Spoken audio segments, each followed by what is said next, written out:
La dernière déclaration du ministre allemand des Affaires étrangères, Johann Wadephul, selon laquelle Berlin envisagerait l'envoi d'armes en Israël, constitue un changement majeur de ton dans la politique étrangère de l'Allemagne envers l'État hébreu. Wadephul a laissé entendre que son pays ne permettrait plus l'envoi d'armes en Israël si celles-ci pouvaient être utilisées dans la bande de Gaza. En principe, il est clair qu'Israël recevra des armes d'Allemagne. Il fait face à des menaces sérieuses pour sa sécurité et son existence, par exemple de la milice Houthi, du Hezbollah ou de l'Iran. Il doit donc être en mesure de se défendre contre eux, y compris avec des systèmes d'armes allemands.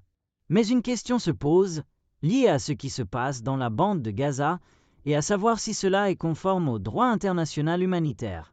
Nous examinons cela, et sur la base de cet examen, nous déciderons si nous approuvons d'autres livraisons d'armes. L'Allemagne a été traditionnellement une alliée forte d'Israël.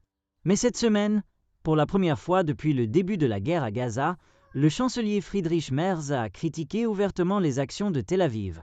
Honnêtement, je ne comprends plus dans quel but l'armée israélienne agit à Gaza.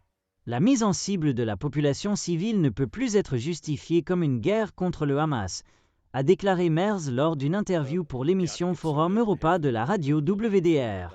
Johann Wadephul a également souligné le droit des Palestiniens à vivre à Gaza et en Cisjordanie et a appelé à une solution à deux États.